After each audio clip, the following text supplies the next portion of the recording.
Hello, everybody. My name's Dr. Cheryl Meyer. Today, we are going to fix everything about you staying in a narcissistic relationship. We're going to move out of that so that you never have to go back. Once you leave this whole narcissistic pattern, oh, look, I'm seeing the angel behind me. Yes, it's like we're tapping into heaven for this. I am a psychologist in my day job, but I started learning guitar, and I've always been surrounded by a bunch of musicians. I was friends with this one musician, Elliott Smith, who's no longer with us, but I have these friends that I know from childhood that are in this 80s band. Okay, so I just found that sometimes when we're working on these deep things, as a psychologist for the last 20 plus years, is it just gets tiring, and we don't really know how to change these dynamics, because we might learn something and watch a video about how to leave the narcissist or whatever, but then how do we anchor those truths in? Okay, and so I had to learn this myself. Go figure, you guys. Women and men, everyone's so welcome. I'm so glad you're here, because I came up with this creative approach through necessity. They say necessity is the mother of invention. Well, I had to figure out how to leave this pattern myself, how to leave sometimes the pattern of any kind of addiction that we go to. That thing that we're addicted to is like a relationship with a narcissist, or that narcissistic pattern. The world will tell you, oh, you need this skin product, or you need to just do this and this and this, and then you'll be worth something. And that is like a narcissist coming in your life saying, you're missing this, you're not enough. All right, I was so sick of that. I prayed and prayed. So I am a woman of faith. I welcome all faiths here, but there's no but to that. I will sometimes interject things that I've learned spiritually, of course, because we are spiritual. We're souls in a body. And so you're not just your psychology, your emotions, your mind, will, and emotions. The word psyche is soul, and ology means the science of, or the study of. So I always looked at psychology is the science of the soul. And so of course I'm going to bring up spiritual insights. All right, so I wrote it all down for us this time, is 5 ways to grow and move on from this narcissistic pattern.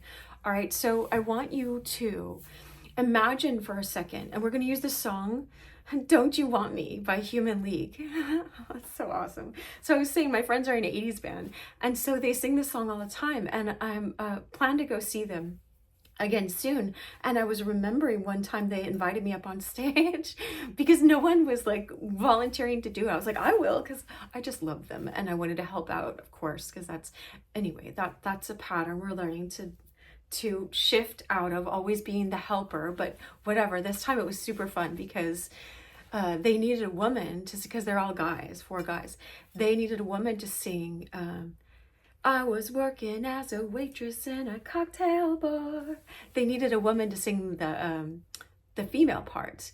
And so I got up there and I was like, it's like psychologists on stage with a band. It's a funny experience, but now I'm learning to sing and play the guitar. But anyway, this is your life, okay? So I want you to be energized about your life, okay? We're only doing this so your life can change. What happens, like I was saying, necessity is the mother of invention. That means out of the necessity, out of the brokenheartedness that I had experienced and that I knew my clients, had experienced too, I came up with this creative way to use song lyrics so that you learn all these concepts. Let's say in this hour session, it's like a music session and therapy session, but if you need a psychologist, go find one. But we're doing this creative approach, so where you learn all this stuff, and then all these truths, these higher truths about how to get out of this narcissistic web that so many of us were stuck in for years and years, returning into it. No, I'll never go back, and then it happening another way. And so once we learn all these truths and we anchor it to this song, I have a patent pending on this process, so it's awesome. Once we learn all these truths and anchor it to a song, then then you can just listen to the song. You can go on YouTube or wherever and listen to the song, one of the platforms, and listen to their great 80s song, and it will have this whole new dimension to it. It's just like, it's for me, how it's changed everything so much for me. I got my leather pants on today. I'm like, how it's changed everything so much for me. It's kind of like when Neo in the Matrix, when he's like, would you, Morpheus is like, do you want the red pill or the blue pill? It's like, red pill, let's go.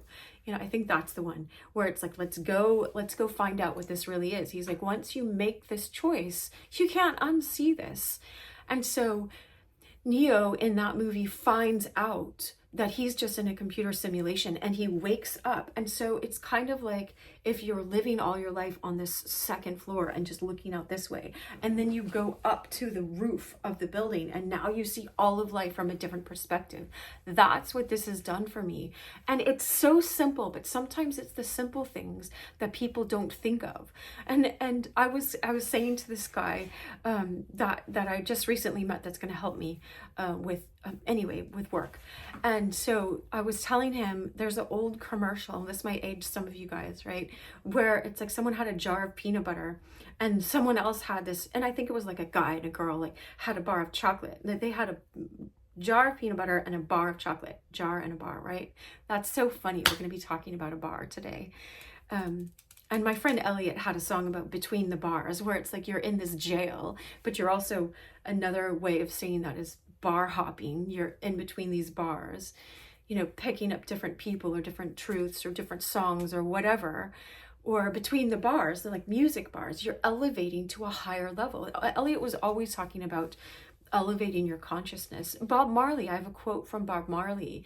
I saw a reel of him and I was so awesome. I really want to get that. I got to remix that for us, where he was saying, every song that he made for the Wailers, every song Bob Marley wrote was about leveling up your level of consciousness.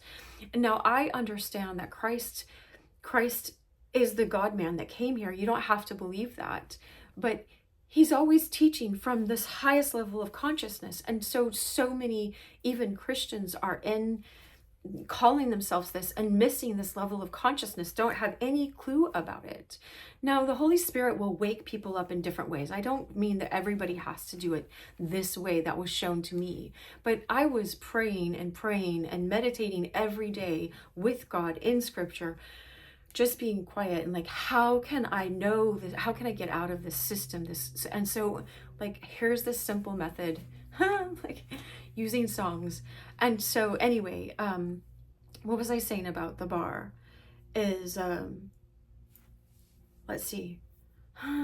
I got thinking, because I already have their lyrics written out for us, but it's like, I met you in a cocktail bar. All right. And so, raise the bar. That's what we're doing right now. All right. Well, it'll come back to me.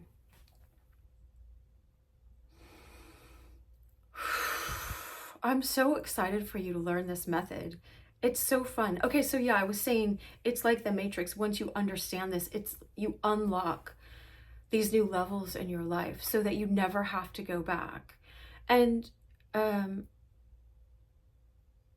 anyway, let's get into it. Okay, so I call this 5 ways to move on and to grow and move on from the narcissist. And the narcissist, I won't get into all of what makes, now I do my best to not label someone, even anyone in here. I don't say you are depressed or you are an alcoholic or whatever, because you're so much more than that. Like we were saying, is your soul. There's a verse, okay? Now this is an important verse, even if you don't know anything about spirituality or God or anything. Is this verse that this guy Paul wrote. He got knocked off his high horse. He was on a high horse thinking, just like this guy, that he was better than all these people. He was having Christians murdered, actually.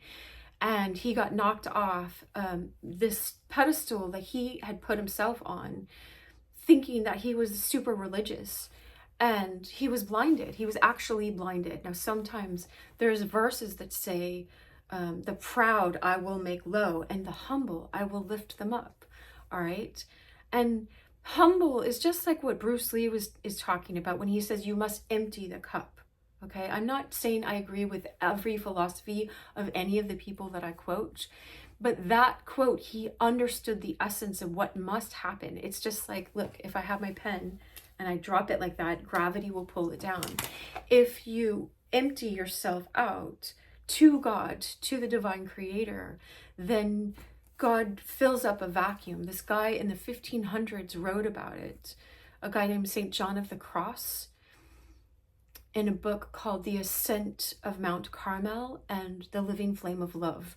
And so I learned all of these deep psychological concepts from these esoteric, and esoteric just means knowledge that's unknown, that's meant to be known. Okay?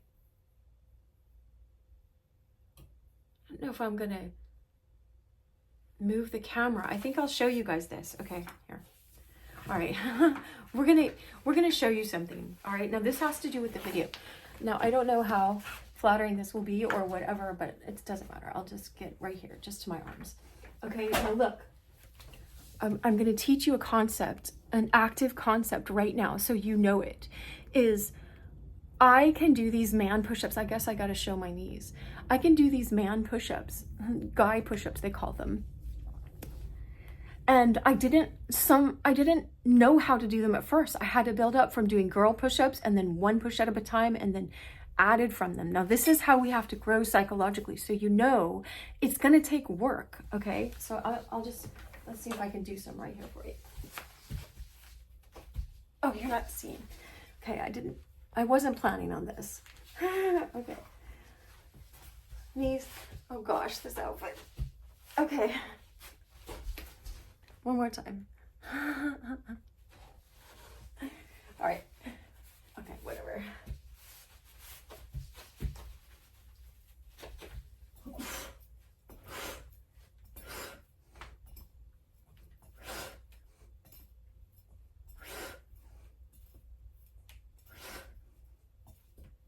All right, that's 10. Hopefully you could tell that my knees were not down, okay? Now, okay, now look. Some women have been talking to me and they're like, oh, we can't even do one. We can't even do one guy push-up. And it's like, well, start doing girl ones and then put your knees up. All right. So I only did that. So you see, that didn't come. I could put my before and after. If I edit this, I'll put my before and after. Look, I'll put 13 so I know. If I edit it, it might not be 13, but so that you see, I had to work really hard to get my sizes down to what I'm at right now. Anyway, let's go into the song. You'll see that's number 3. Okay, that's step 3 right there. I just showed us a little clue ahead of time. Okay, so we want to thank Human League for writing the song. One of the original members of the band, I looked it up, Phil Oakey from England wrote it, and Joe Callis and Philip Adrian Wright. Those are the writers to this. I always want to give credit to the writers. Okay. All right, so it starts out with the guy's perspective. Oh, that's what I was saying. Okay, good. I'm so glad. About the narcissist. Let me put my little Art Deco shawl back on. Is when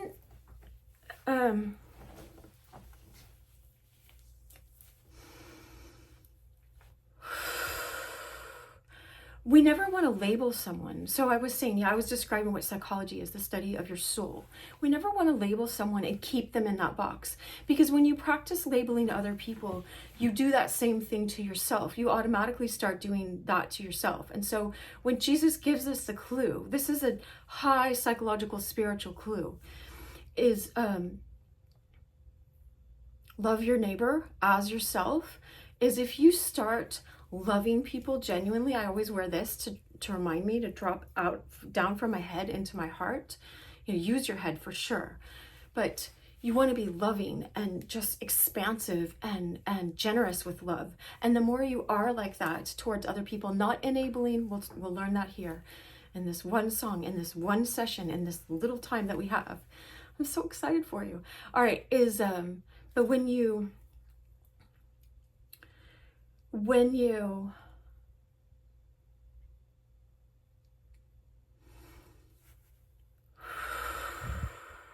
label other people and you just go, oh, and this is what racism does. That person is this color, or that person is this intelligence, or that person is a Christian, or that person is a Karen, or that person is a narcissist, or whatever people say.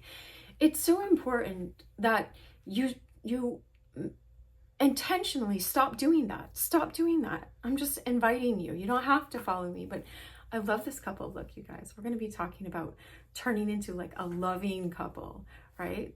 And there's loving people in this. That's just a copy of one of my old books. They made a poster of it. So I'm not trying to sell it. It's just there.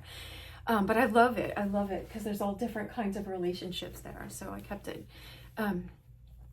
And look, there's the angel and Charlie Mackessy's angel that he gave me too. The guy on the piano, a little boy on the piano with an angel coming to inspire him. Okay, so here's the verse. Is Ephesians 2:10 was written by Paul. That's what I was saying. He got knocked off his high horse. And then he came to his senses. He came to a new understanding. Once he emptied himself, he was sort of forced to empty himself, but he could have not chosen God. You know, Jesus said to him, "Why are you persecuting me? Why do you kick against the goads?" And I've done a long teaching on that, so I won't go into that. But basically later on, he has all of these mystic revelations about the nature of God. And one of them, he says in the book of Ephesians, I've been to Ephesus as well, where the church of Ephesus was, where he was writing to this church, but it's in Turkey now. And he says, you're God's poema. The word in Greek is poema. So they translate it as workmanship, which is so boring, but you're God's poem, you're God's workmanship, you're God's this masterpiece. All right, like if I was painting this, or I have Van Gogh's over there, right? If I was painting this, you are that, you are that.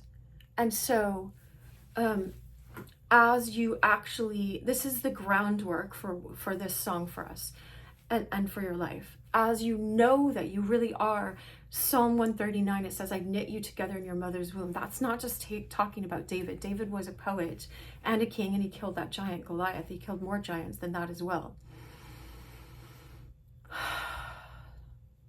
So this is killing the giant of the narcissist that's been plaguing your life. All right, and so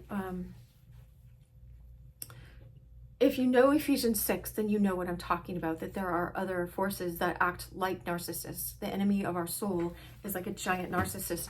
And so it is, again, like the Matrix, like the agents in the Matrix could jump in other people and try to hurt Neo, or whoever the character is. And the word Neo, N-E-O, he's also called the One. It's just an acronym. It's a, you know, whatever the word is, where it's a scramble of his name. So one, but you are the one, okay? You are the one. This is what Gandhi says, be the change you wish to see in this world. And so instead of keep trying to fix all these other people, we point, look, this is where you have your power. All of these fingers pointing back at you is where you have your power. And so the sooner you recognize that, the sooner real shifts and changes are going to happen in your life. And I want real changes to happen. I don't want another temporary fix for you. That's why we're going to anchor all of this learning into a song. Okay, so the first part of the song goes, I don't know if I ought to sing it, but it goes, you were working as a waitress in a cocktail bar when I met you. I didn't bring my guitar. I have one out in the car, but anyway. Okay, so that's the first part. We're going to just start with that. So these are 5 ways to grow and move on from the narcissist. I have my little page with just our... Okay, so the first one, first we see this man's perspective. Now, the more you understand this, this is just like, it's like if I'm giving... okay, Imagine this, because it's worth so much more than $1 million. This video is worth so much more than $1 million to you. But this is the idea that just came to me for us, is if you had $1 million and you were, someone gave it to you on the stipulation that you have to go, and I'm not saying gambling is a good idea, not at all, because I know people that have been addicted to that, and I don't know if there's a sober way to do that, but let's just say, because we all understand gambling, okay? Because we gamble with things all the time when we're like, oh, I'd rather have that chocolate cake, and I'm gonna gamble that's not gonna, like, you know, have me carry, anyway, whatever, I don't need to go into all of gambling. So let's go and say someone is gonna give you $1 million. But in 2 days, you have to use that $1 million on poker. And if you win that poker tournament, you get $2 million. If you lose all of it. All right, so wouldn't you want to take a crash course on poker, on tells? And if you're doing Texas Hold'em, you want to know, like, other people, if they have 2 queens and there's cards out there and another queen flips, their eyes like light up. Or if they have a pair of 2s and another 2 flips, their eyes, you know, you want to know. They're called the tells. And I'm not teaching you how to gamble, right? I'm just saying how this is your life. Your life is worth way more than a deck of cards and $1 million. And so this is why it's so important. When you get these truths, they'll change your life. And what I'm teaching you is the tells, because as soon as, if I showed you a picture of a red Ferrari and we're looking at that red Ferrari for like 10 minutes, we start just looking at it. This is how they can tell what counterfeit money is. They don't look at counterfeit money. They look at the real $100 or whatever, wherever you are, euros or whatever. They look at the actual thing, the real McCoy. All right, so they look at that, and then they can spot a fake like this, okay? And so I want you to be so attuned to what a real Ferrari looks like, or a real, you know, if this was like some fancy bag, I won't say what it is, but you know, you would know what the quality is, what the stitching is like, so you would recognize a fake. And because you're meant to have real good relationships with other people and within yourself. And so we can externalize and be like, oh, I never want to be a narcissist with them. They're the narcissist. But if we're enabling them, then it's kind of like 2 sides of a coin.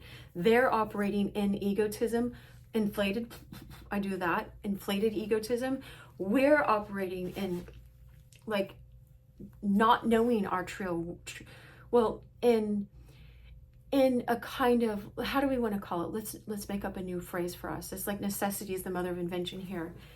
In a defeated egotism. You're still in egotism. We want to get both people. Now, narcissists aren't that motivated to go to therapy or to work on any of this internal stuff. And so they probably, maybe 2% of narcissists might see this video. If I just go with regular statistics, maybe this will draw more narcissists and they'll actually change. But we're not here to try to change the narcissist. We're here to do the inner work, to detach ourselves from operating in egotism. The narcissist is a mirror to show us they've got an inflated ego and we've got what did I say? I don't even remember what I called it. I ought to write it down then.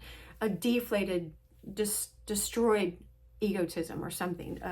A lack. We'll just call it a lack mentality egotism. I like inflated and deflated. I'll do that. Okay, because when I'm in the flow, I'm thinking of all of these things at once. And so I want to make notes for us to have words that will help us. Okay, so let's get into the lyrics. So I just sang that first part. So look at how, okay, when you are a child, we're in this one down position. This is how we experience life, is here's the big giants of our parents. And if we don't do something right, let's say at school or whatever, or they're just having a bad day from work or from other moms or other dads or whatever's going on. They internalize, they don't know their real worth. They don't know that they are Ephesians 2:10, they're God's poema. I think that's, yeah, the reference. So, and Psalm 139, I'm a masterpiece of God. You knit me together in my mother's womb. You know every day in the book that was written for me. When I looked up Isaiah, it says, behold, or it says, I have plans for you, plans to prosper you and give you hope and a future. This is when we hook in and align with God. And of course, I have an understanding you could do that with Christ. Like Christ was our righteousness and reconciles us to a perfect and just God, because we can't just go, hey, I'm here. He does meet us where we are, but I won't get into all of the theology, okay? It's just when we go back in alignment with God, it opens up these doors for all of these plans. When I looked up the plans I have for you, the word plans in Hebrew, I studied Hebrew and Greek, is like a blueprint. God has, like, he storyboarded out your whole life with somehow with you. I don't know how. That's a mystery, and I don't know how to explain all of that, but basically I know this guy. I met him in person, but I know him also from YouTube and whatever platform you're seeing. I'm sure he's on all the platforms, but he died on the operating table or something or whatever, went up to heaven, met with Jesus for like 45 minutes, came back down. And he was like, when I went up there, his name is Kevin Zadai, okay? He said, I saw that I had only accomplished like 23% of the book that was written for me. And so you have so much potential. And I was looking at it, I was getting a vision on my way here when I was listening to the song on my drive here, is like a caterpillar turned into a butterfly. You are meant to fly, to shine like the stars in the heaven. All right. You have so much potential. Every single person does. Every single person, if you read Revelations 2, I think it's 17 or 18, maybe 18.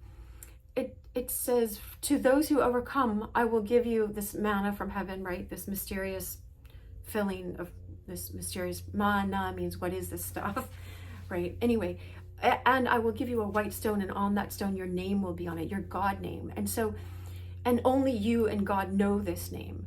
And so you don't know it necessarily yet. Your present day personality self doesn't know this name yet, but you're meant to unfold it and wake it up and turn it all on and break free from the matrix. As long as you are in this narcissistic pattern with your addictions, or going back to a toxic relationship, or creating toxicity in the relationship that you are in, or creating it with your kids, or creating it at work with your job, you see people come in here and it's like they're in this operating style and they don't realize that. They're like, oh, my finances are messed up, this is messed up, and now my relationship with my kids is messed up, now they're messing up their lives or whatever, and they keep trying to get me to help them put out fires. And I'm like, look, the way we're going to change all of this is change your core way of operating. Get out of egotism. Jesus said it this way. He says, in order for you to be my disciple, you must, disciples, all of us get to be this. And disciple means to be able to learn, to teach, to receive. It's like a discipline, just like the push-ups. I had to learn over time, but that's step 3. Okay, so is you must take up your cross every day and follow me. So you must be willing to die to your old self and become new. So if you've been on my channel for a long time, you might see that I'm taking a different approach today. It's just a little bit different, or a lot different, because I had to on my way in here. I was just like, look, I'm willing to let the old me die, and this is a new day. And it was being shown to me, besides the caterpillar turning into this butterfly and flying finally, or an eagle getting off the ground and flying, or leaving the nest and flying, is this idea of oh, I just had the vision and then it left. It's just like a dream when you wake up and you have a dream and then you're like, wait, what was that dream? Oh, this is what it was. Okay, this was before I was driving here. I think I was seeing it in the mirror. Is that the only time, I said it briefly at the beginning, is the past is the past. It's gone.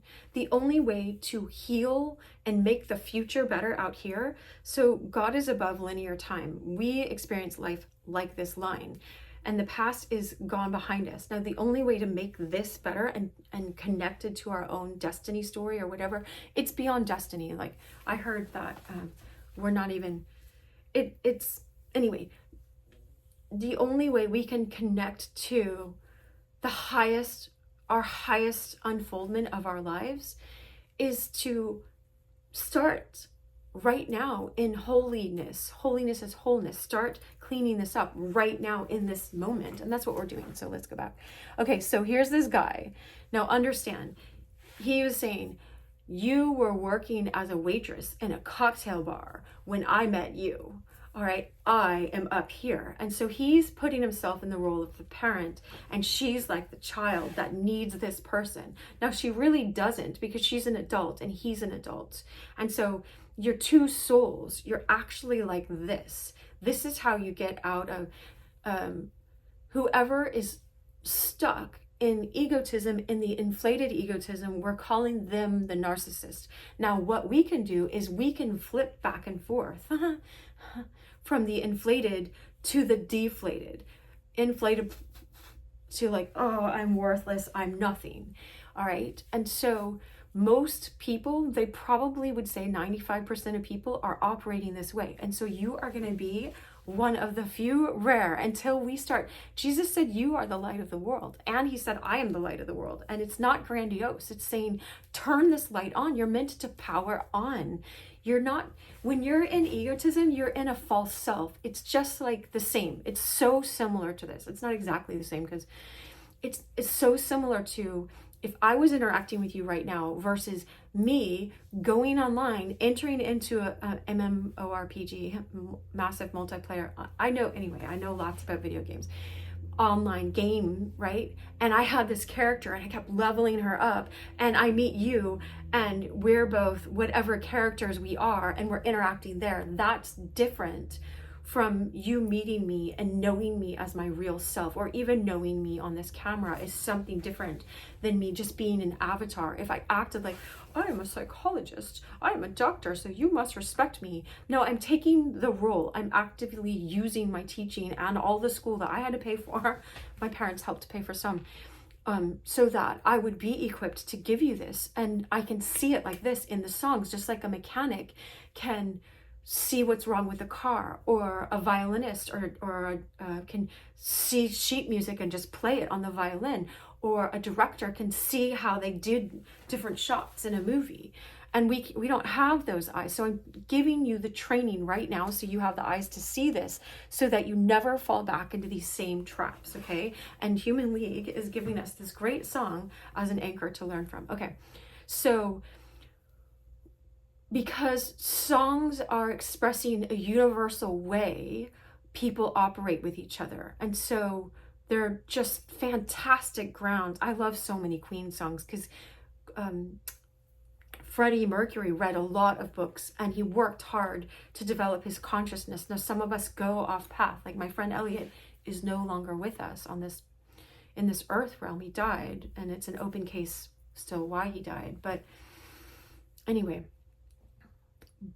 but both of them, Freddie Mercury and I, had this opportunity of having this friendship with Elliot, and just he kept raising my consciousness with how deep he was. Our souls just had this weird connection. But anyway, so let's go.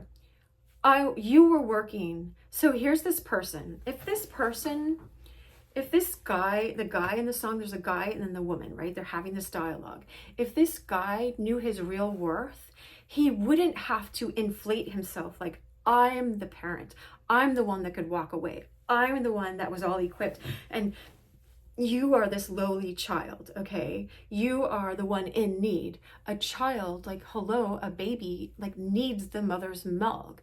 The baby has to wait until the mother comes and nurses the baby and feeds the baby and changes their diaper. They're not 1 month old. They can't change their own diapers. And so they're uncomfortable when they're wet, you know? And so we learned as little children, now as consistent as our parents were, we learned that consistent help was going to be there. We internalized good loving. And now there's all those different attachment styles when we become avoidant and detached, all these things when consistent loving wasn't there. Okay. And so he's coming in, presenting himself probably to someone that had this lack mentality, that deflated egotism. But you are a soul. You're not an avatar. You're not, who cares? You'll see that you were working as a waitress. And well, it was right here. You were working as a waitress in a cocktail bar when I met you. All right. He's already establishing this order. And it's like that order is made up. It's illusionary. That's why the faith is about, we do not see with our outer eyes, but faith is about this inner knowing. And you'll see her knowing gets activated in the song. It's so awesome. Okay. You were working as a waitress in a cocktail bar when I met you. Okay. So step one is recognize this pattern, this power pattern of a power differential where it's illusionary, all right, where one person is up and one person is down.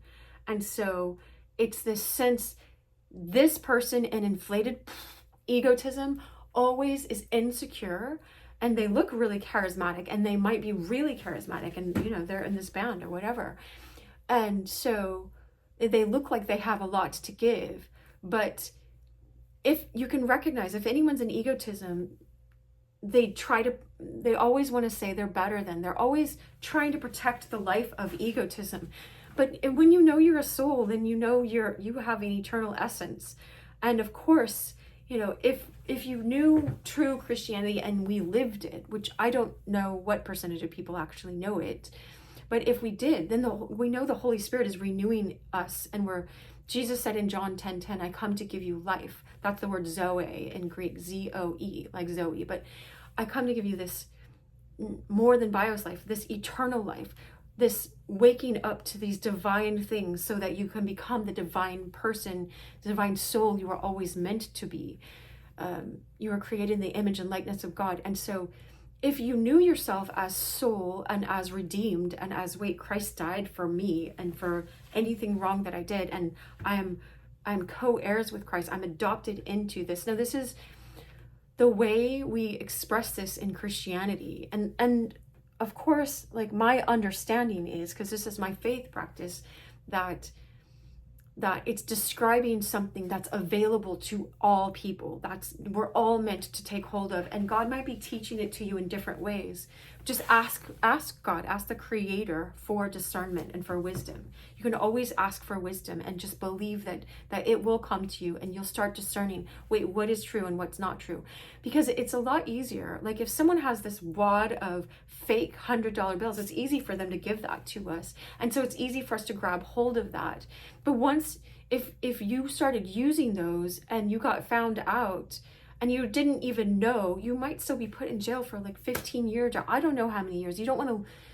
Eliot had a lyric that said, it took a long time to stand, in this truth, in this highest knowledge. It took an hour to fall. Don't be scared about that, but you never want to take these shortcuts. When we have this deflated lack mentality, then we are like, I have to take shortcuts. I have to do this. I have to do that to get by. We grab for scraps. You're worth way more than scraps, but this song is going to keep teaching you that. So he creates this power differential that's not there. And the more you buy into this, the more you think you're lowly and you put this person up on a pedestal, and they're not meant to be like that. You're meant to be like, you have gifts and talents that are different than mine, and I have gifts and talents that are different than yours. And as iron sharpens iron, so one person sharpens another. There's two people in this relationship, right? And they're loving, and two people's love like multiplies, makes it more. I don't know. It exponentially multiplies. So recognize. So the first step is recognize this power differential. I just drew the picture.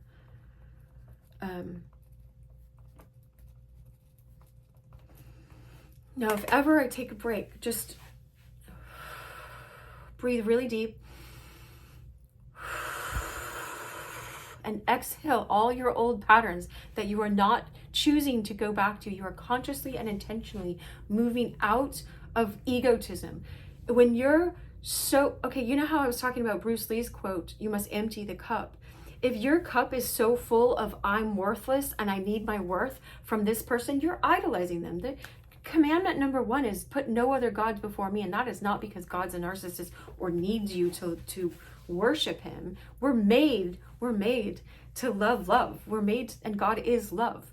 And so this is not loving love. It looks like it is, but it's actually idolizing someone because we feel like we're deflated and we're missing something. That's not emptying the cup for divine love to come in. That's saying I'm so full of self-loathing, self-rejection, feeling like I'm worthless, buying into all of the insecurities of our parents that our parents accidentally or on purpose try to put on us because they didn't want to carry all that shame. You're not your shame. You're not any of that stuff. Give that to God. Ask God, I need clean up on aisle 1. Like, come, I am the one. You are the one. You're chosen one. Okay. But this is like, clean this out so I don't have to carry it and keep trying to think, oh, I have to be the inflated one and put them down. Okay. That's not how you fix this. And of course she figures it out because she's the woman represents the soul's knowing. It's just like in all of the Bible, all the Holy Scriptures, lots of other Holy Scriptures, and even a boat is called a she, because the feminine often gets these ideas. Someone said that men are like a straight line, logical. They go from here to here and they know how to do that. This is how we do this. Why aren't you seeing this? And women are like 3 wavy lines or just wavy lines. All right. And so both of us together, both are so important. If it's important that I know how to upload these videos so you can get them, that's like using my straight line. I don't have to have my wavy line technology to understand that. I need to know how to get it from my phone or whatever camera I have onto the internet and up to you with hashtags or whatever. That's logical, okay? And so we appreciate both. Now, the women are, or the feminine side. Now, there's a whole story about Adam and Eve were one and God took Eve out of Adam. The rib is really out of his side, but you don't have to believe me on that.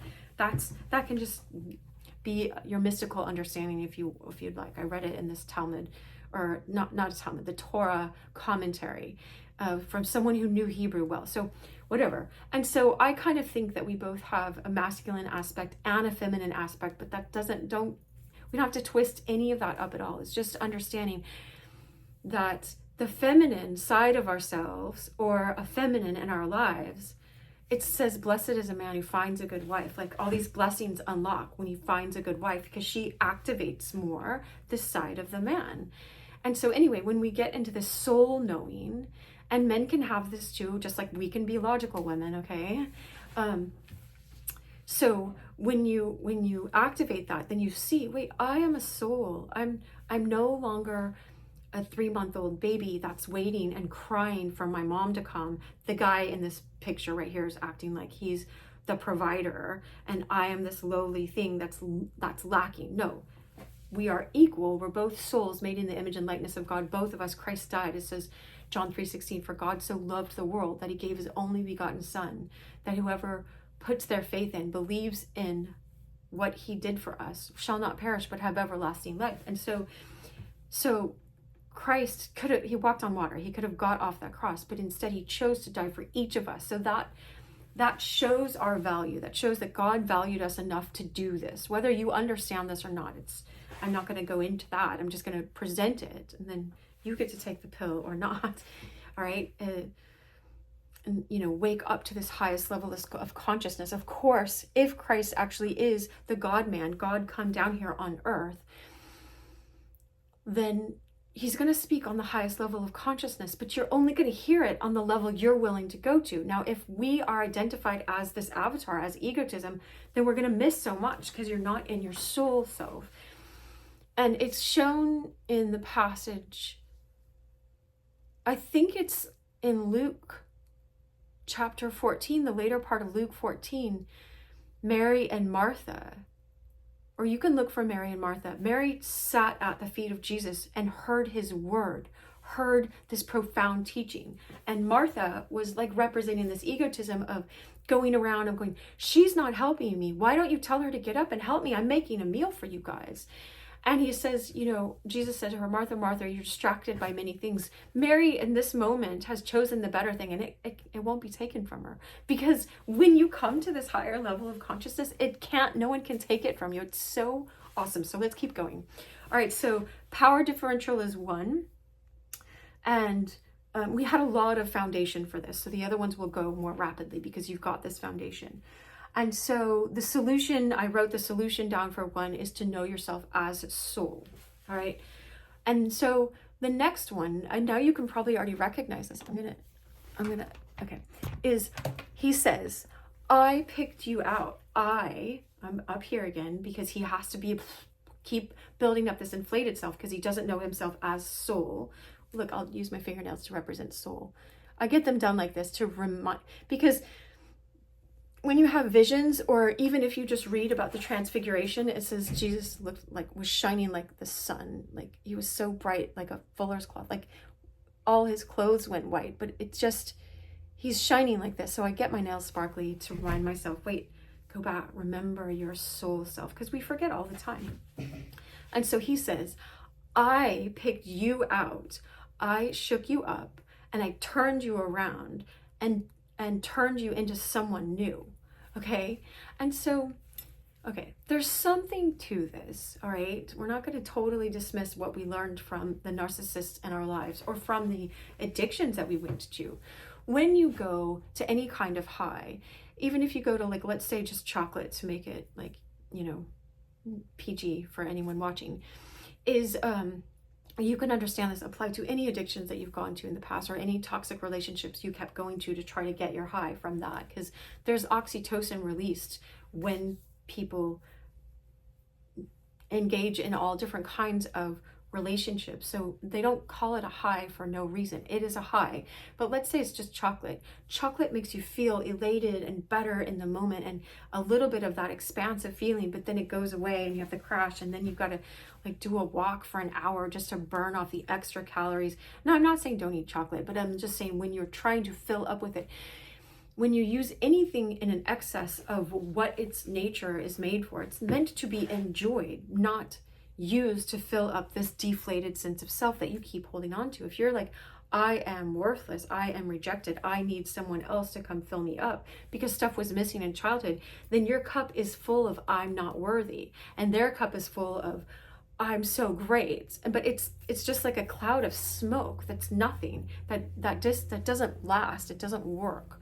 Okay? But if for a moment this person sees you and is like, I want to love on this person, and some love, I call it like this, it's like if I turn around and I get this love and God is like shining through me and I'm like a window, and you get some of the sparkling and soul love, like agape love, you get that, then you start waking up and feeling temporarily, oh, I feel worth.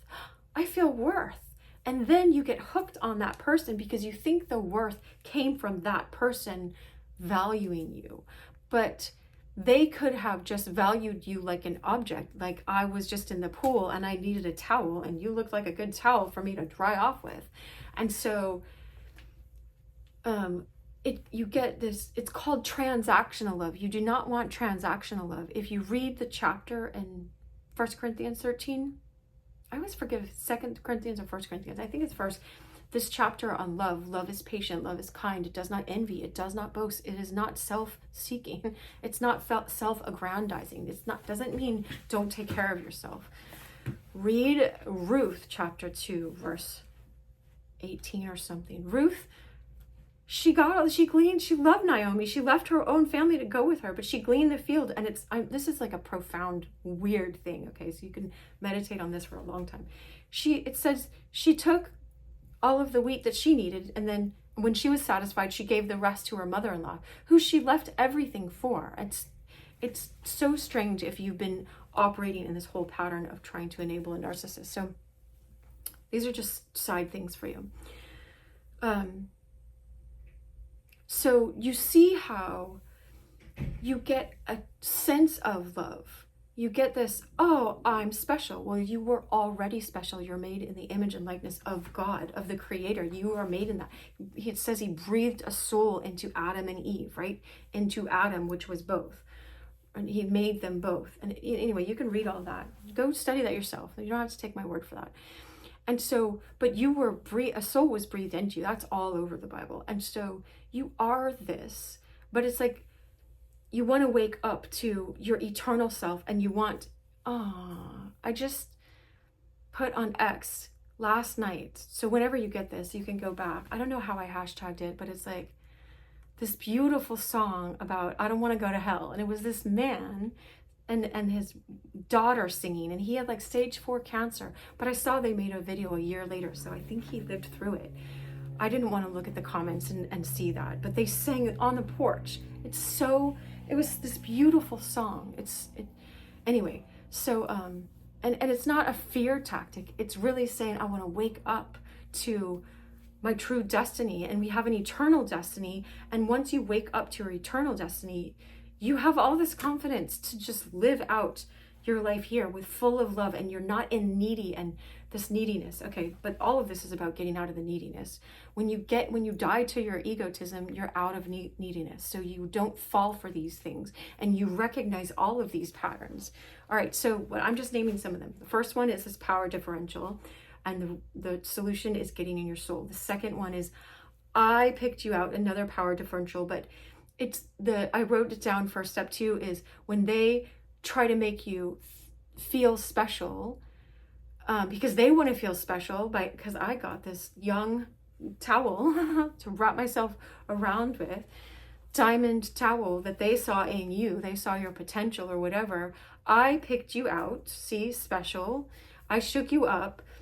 Now, God will shake us up in a different way, not in a mean way, but it'll feel like a shaking, because we need to get rid of it's like purifying gold. Any of the dross, they call it, it needs to be burned off of us. Anything that's not your real you. So the addictions that we went to, that's not the real you. Your false self. If I was like, I'm Dr. Cheryl Meyer, blah, blah, blah, and I thought that was my real identity, that needs to be shaken off of me. So you can look at these words, and God will always do this in a divine way, not a narcissistic way.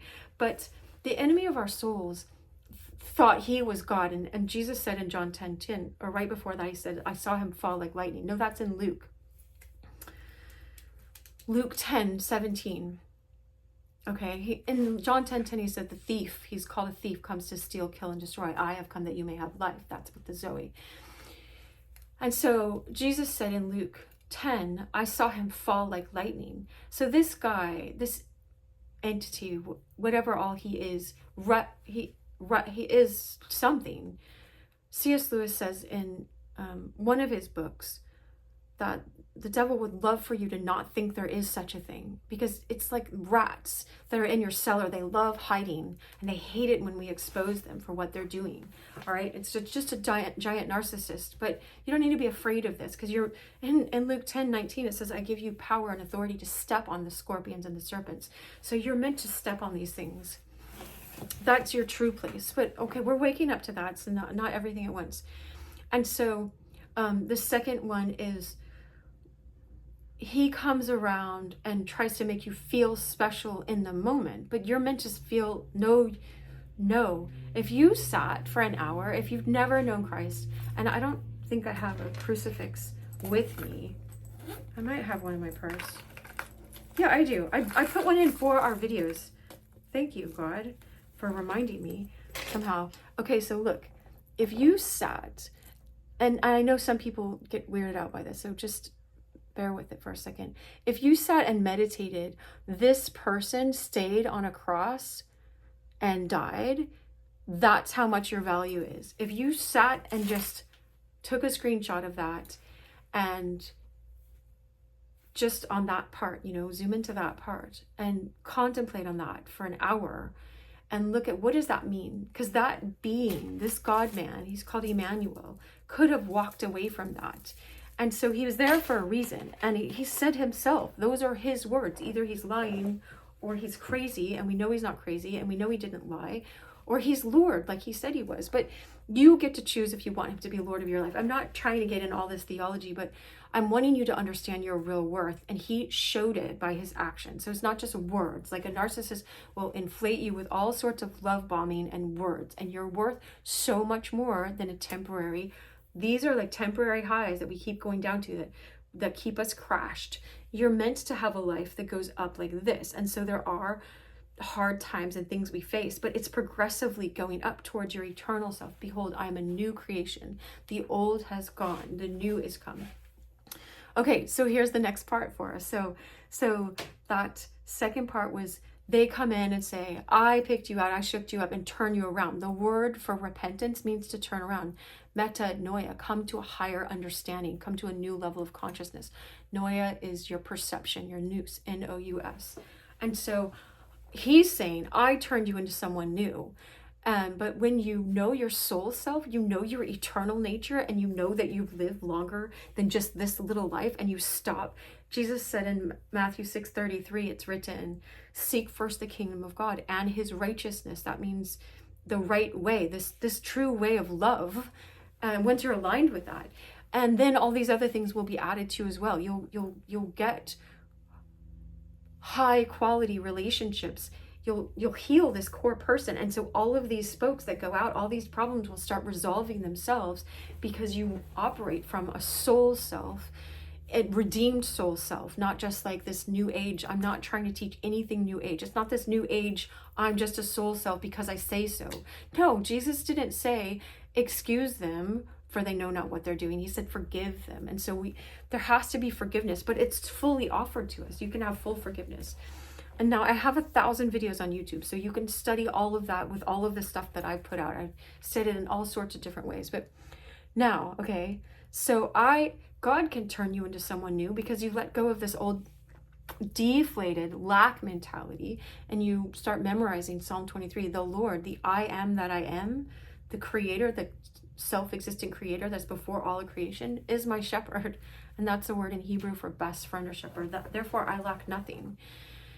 And the more you say that, I say we do the change internally out and externally in. So when you say that, your soul self and your mind starts attuning to that truth, and your soul recognizes it as truth, and it starts manifesting and becoming true in your life because you're aligning with what is actually true. You are worth true love, all right? Jesus said,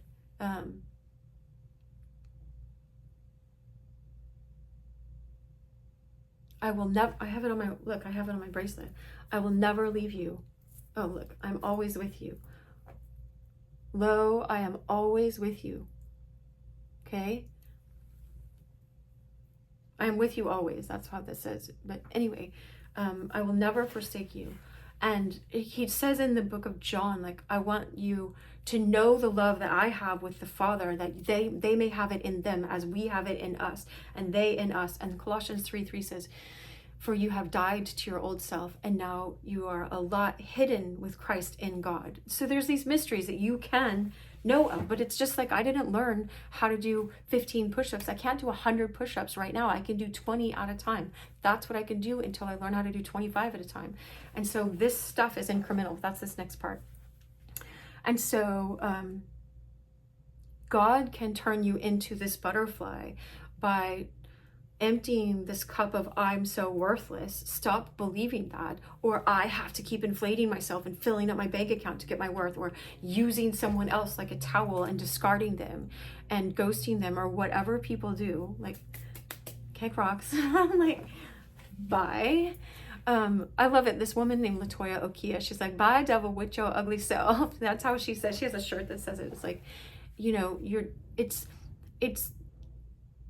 don't hate the people that are operating this way. Love them because they are souls that God redeemed and offers redemption, and loves them like a love that we can't even comprehend. But we hate the sin. The word sin is to miss the mark of perfect love. We hate how their evil actions have hurt us, and we don't have to keep entertaining people that are operating like that are entertaining their demons, if you want to understand it like that.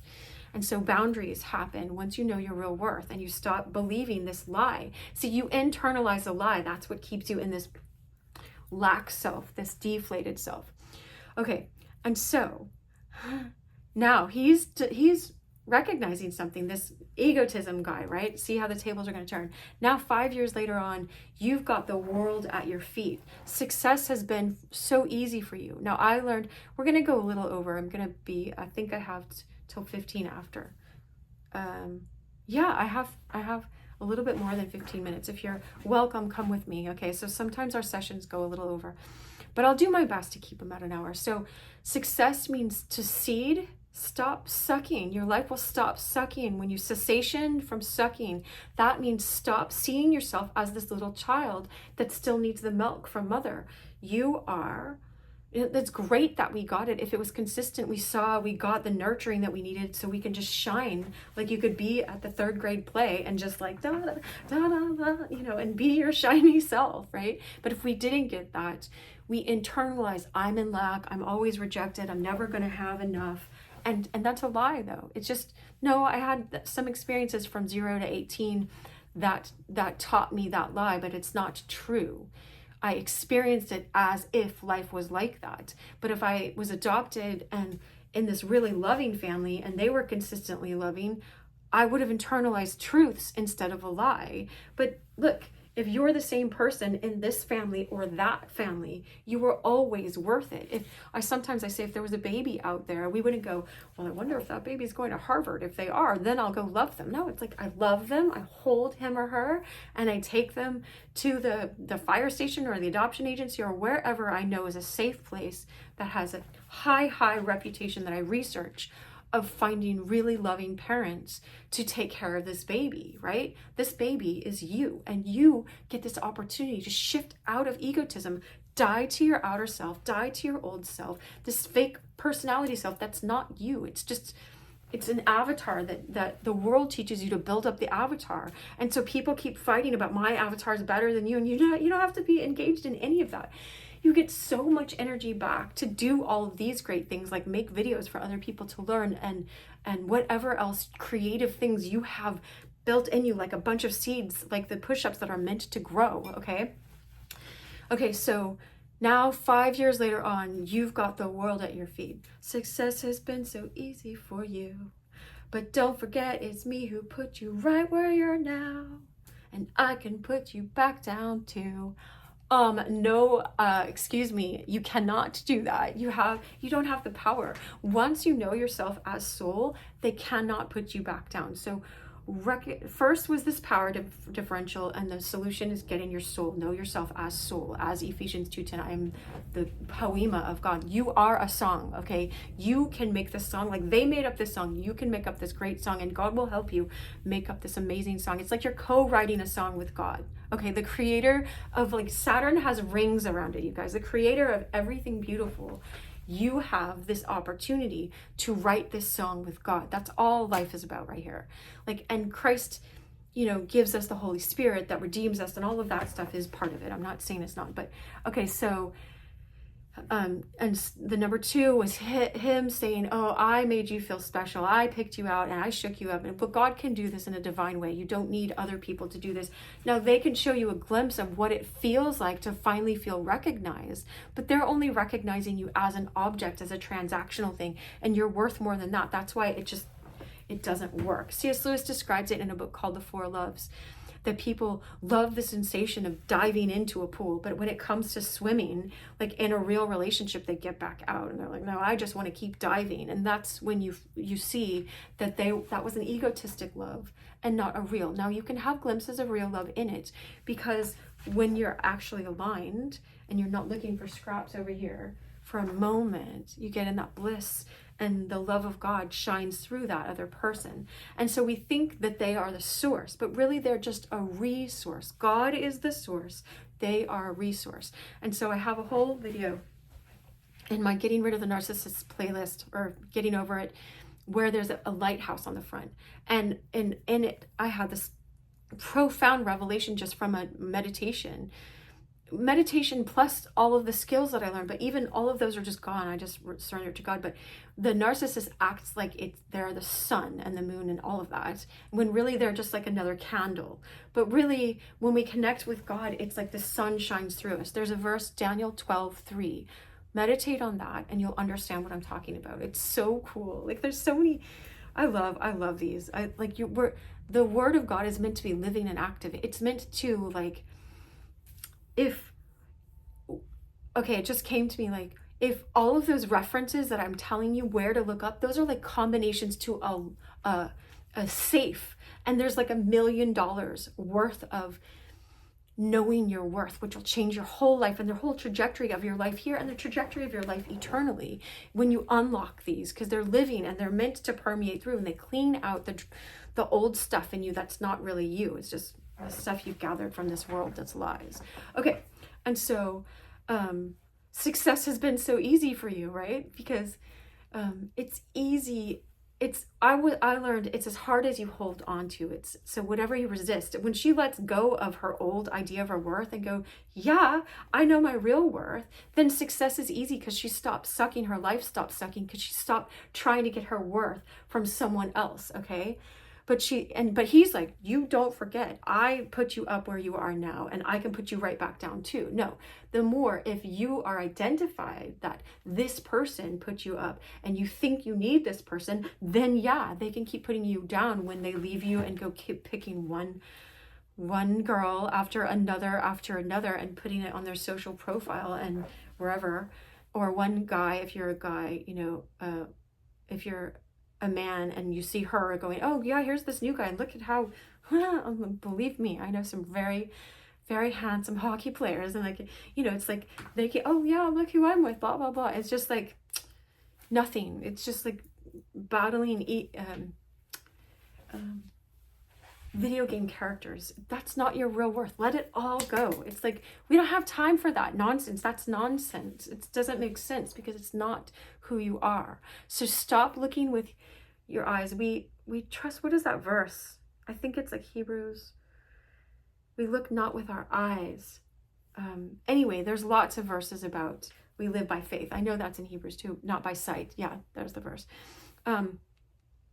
So it's not true. Once you start recognizing that's not true, then you'll gravitate towards more truth and more real love in your life instead of this transactional. You do this for me, I'll do this for you. You be my dream girl and I'll be your dream guy. And as soon as you stop doing that and inflating me, then I think you're worthless, right? Okay, so step 3 was it takes time for the growth, because now 5 years later on, I was honing in on that. 5 years later on, you've got the world at your feet. Success has been so easy for you. It looks easy because she let go. Really, oh wait, this is my real worth. This feels right.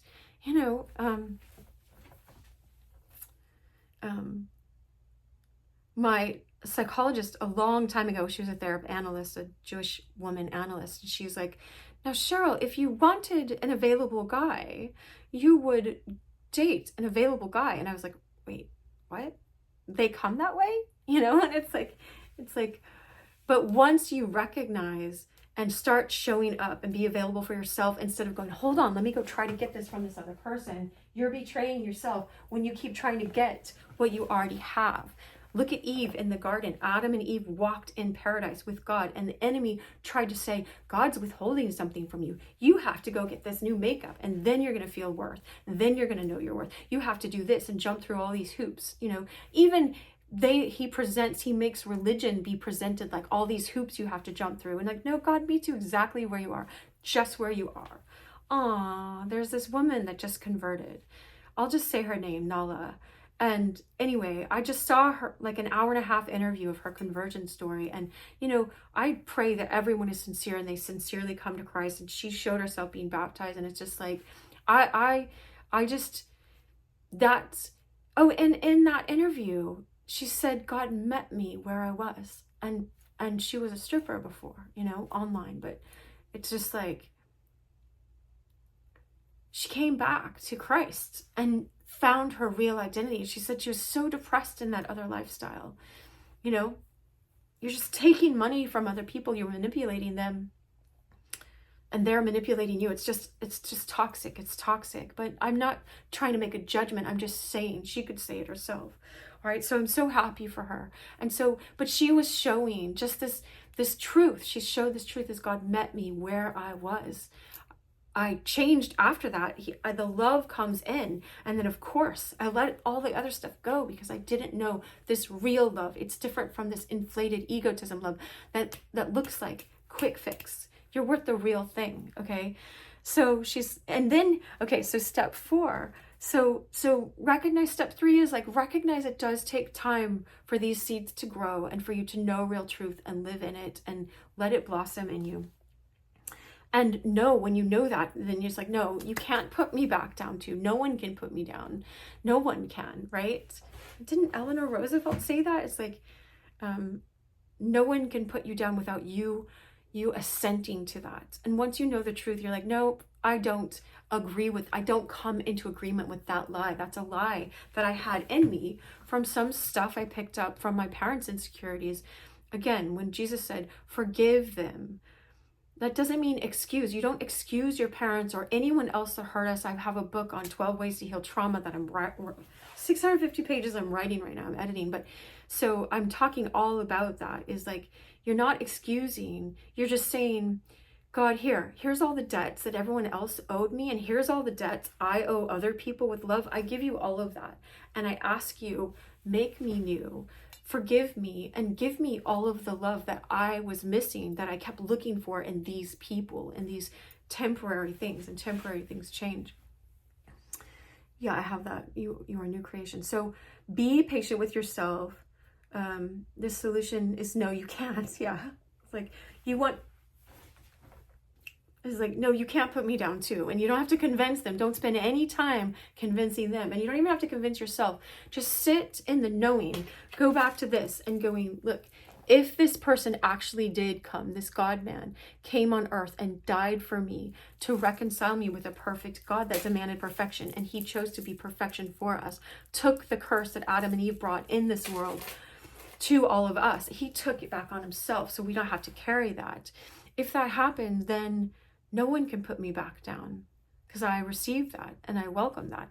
And so he's saying, now here's the 4. Then this is when the tables flip, and he's like, don't you want me? You know I can't believe it when I hear that you won't see me.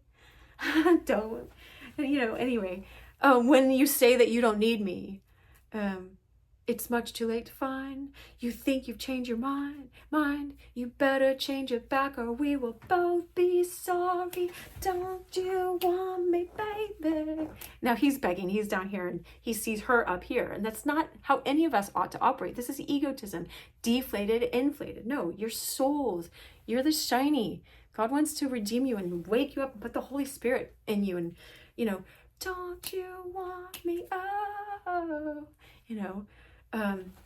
and so, okay, you think you've changed your mind? Wait, that's what metanoia is. That's what the word repentance is, a change of your mind, a coming to a higher understanding. Look at the story of the prodigal son that Jesus talks about. Look, it's shining through. We get to shine now, okay? You get to wake up to your shining self. That's what I call it.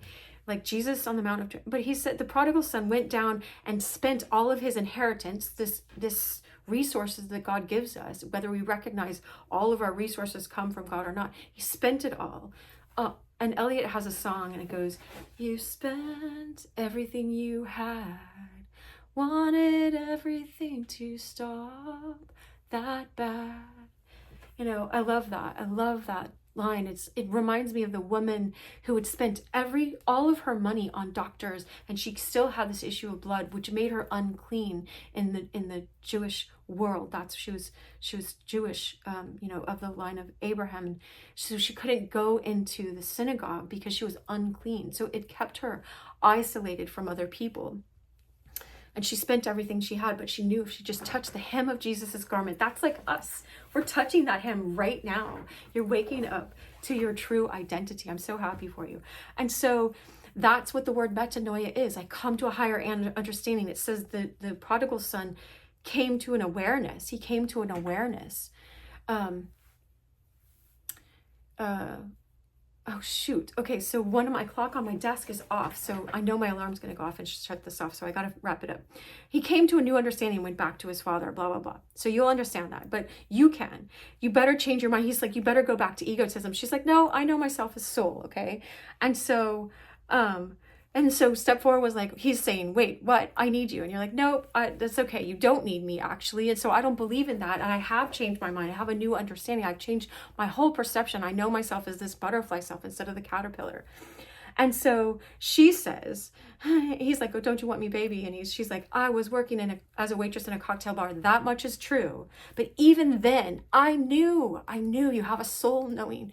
Plato says all learning is just remembering. Your soul has this memory, right? You recognize the angels, right? And so your soul has this memory. But I knew I'd find a much better place, either with or without you, okay? She knew that, her soul self, this part of you knows this, or you wouldn't be watching this video, knows that there's a higher life that's waiting for you, instead of egotism and fighting each other about who could care less and trying to get this temporary transactional. And so she says, but now I think, she's using her mind and her higher mind, it's time that I live my life on my own as a soul self. And when you're in love, be in love, then you attract real love. That's what you do. You're living in this agape love. And you can see it in 1 Corinthians 13. Love is patient, love is kind. That's agape love. And Jesus says, a new commandment I give to you, to love as I have loved you. That's the one I wanted to remember. That's the only thing. That's the only thing, you guys. We're meant to walk in this love and know this love. And so I guess it's just what I must do. This is what she's choosing. And okay, so step 5 is I choose this. It's not a have to. I don't have to. I choose. I guess it's what I must do is I choose this higher life of knowing my real soul self. All right, I got to wrap it up because I don't want to. Oh, okay. So the one last thing is I really appreciate you being here. I'm going to do this new thing where I'm asking you, okay, write down some songs in the comments so I know which songs you'd like me to go over, or relationship songs that have been meaningful in your life, and say what they mean to you, or just write the songs, write the names of the songs so we have those, so we can look at those, so we can learn from more songs. Thank you to Human League. Thank you guys for being here. Much love. I wish you so much love. Make sure to write what your song is that you like. Thanks. All right, you guys, you all, women and men. Oh, look, I'm gonna keep them in.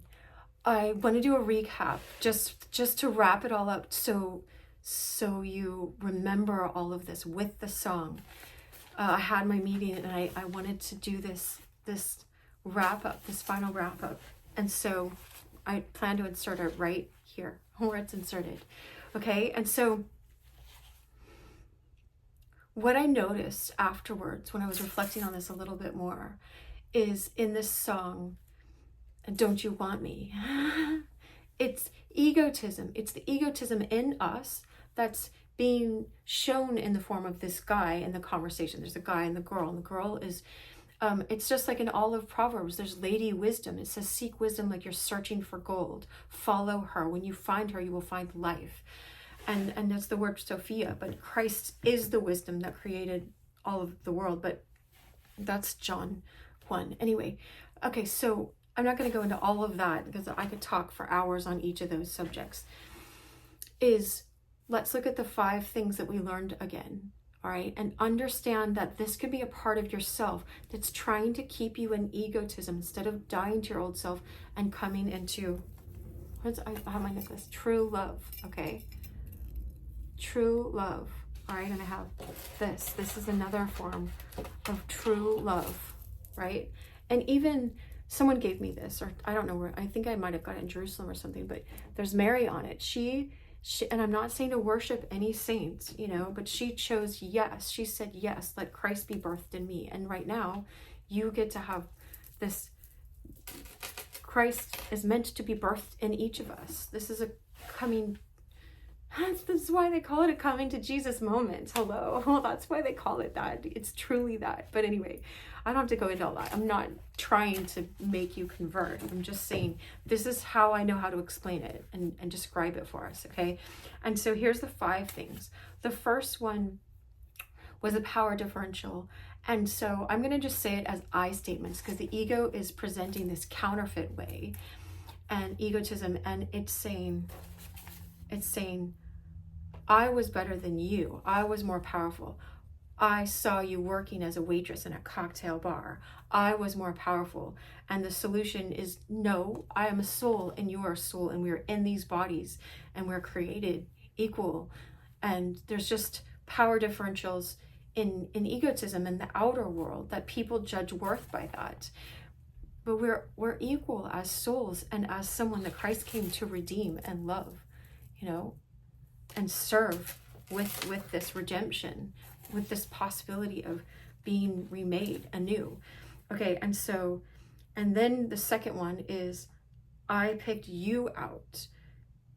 I made you feel special. And it's like, here you're letting go of the lies and you're taking in the truth. The truth is, no, I was already special.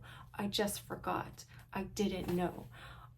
God already operates like this couple to me, and this family dynamic, because there's all different races on this, just love, and like this angel coming to this little boy that's playing on the piano, falling asleep, being inspired, okay? And we each have a guardian angel. Jesus said that. So, and I have roses, which always taught me, God gave me this acronym one time by inspiration, is rise, open your soul eyes. We use our soul eyes, not these outer eyes, to see these deeper truths and let them keep coming true. When you see these truths, your soul will resonate and know, okay? And so he says, I made you feel special. You say, no, I already was special. I just forgot. You treated me temporarily as something special, and it woke up something in me that goes, wait, I was special already. I don't need this person to do this. So the next one, 3, is I transformed you. I picked you up and shook you up and turned you around and blah, blah, blah. It's like, no, I transformed because I yielded to this higher truth, this true love of God that found me and redeemed me and rescued me.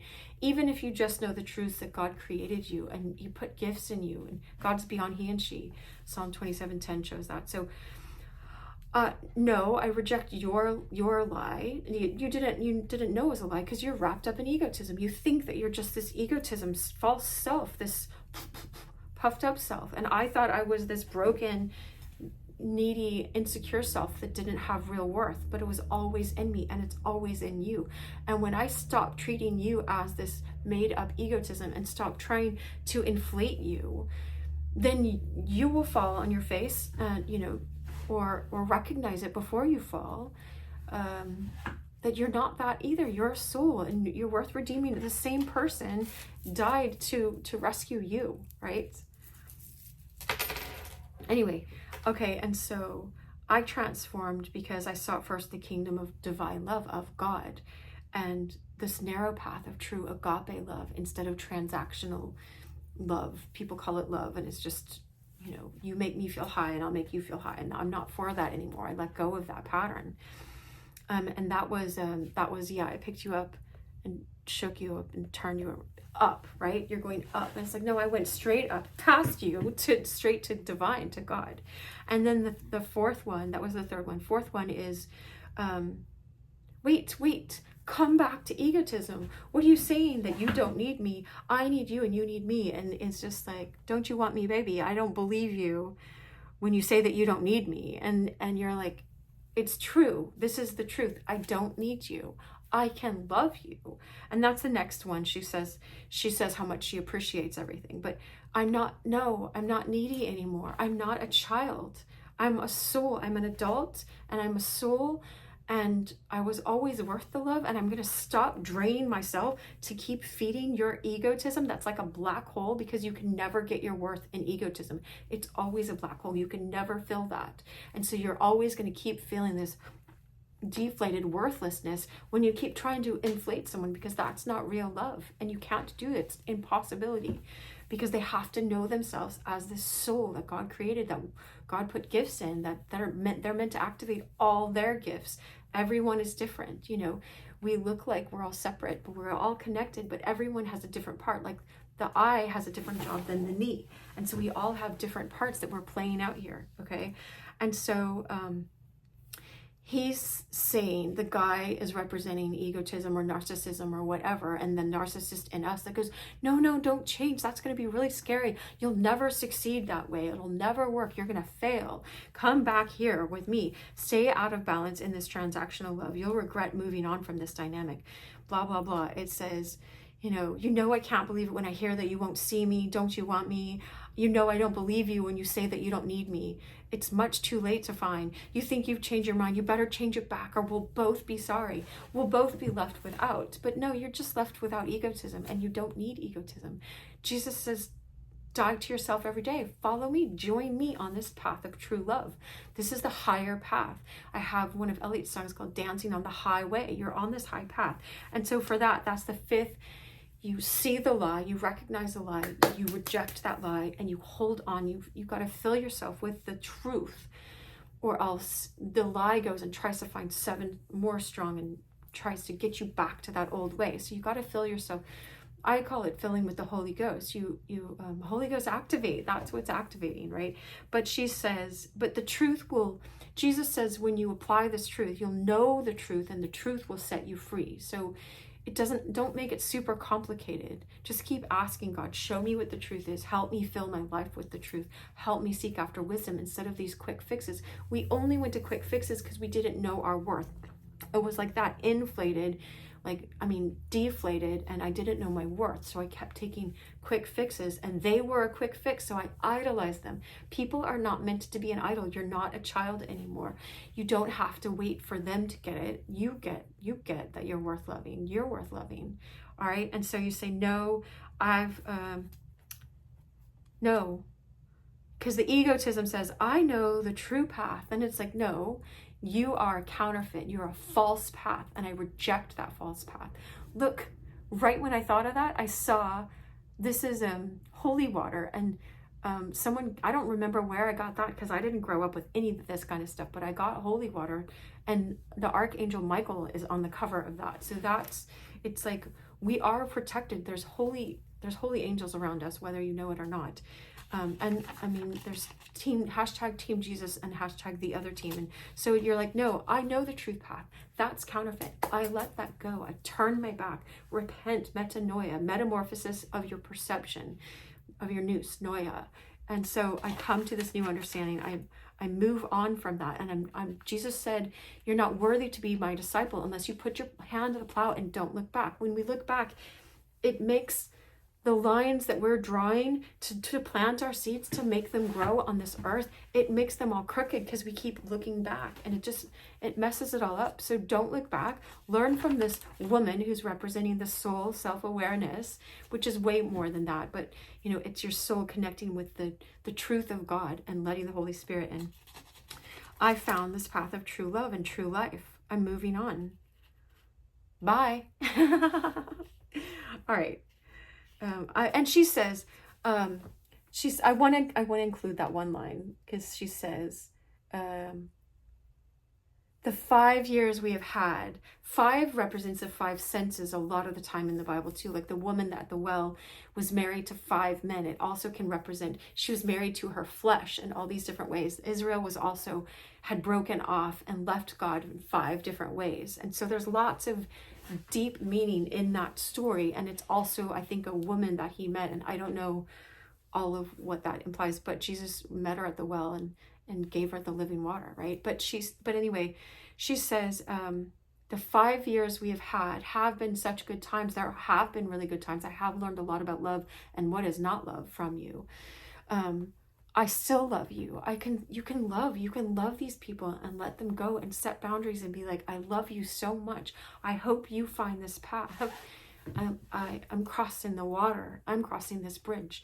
It's like Christ is the bridge and I'm going over here and anyone can join, but I'm not coming back here.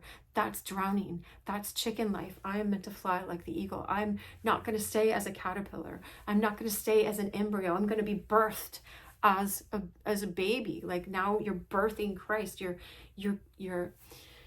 Christ is remaking you. Like C.S. Lewis says in the book Mere Christianity, that it's like you're turning from a regular horse into a flying horse. That's what God wants to make you. It's just a metaphor. It's a picture. But anyway, so she's like, I still love you. You can love a person and move on. But now I think it's time I lived my life on my own. I guess it's just what I must do. I choose this path. I choose this path, not that one. And so Jesus, I mean, it says in the Old Testament, choose this day whom you're going to serve. Are you going to serve egotism and this inflated false self that promises the world? That's a lyric from my song. It promises the world and leaves you with nothing, leaves you high and dry, if you want to quote a Radiohead song. Don't leave me high. Yeah, that's them. All right, I wish you so much love. We'll go to the very end of this. Much love.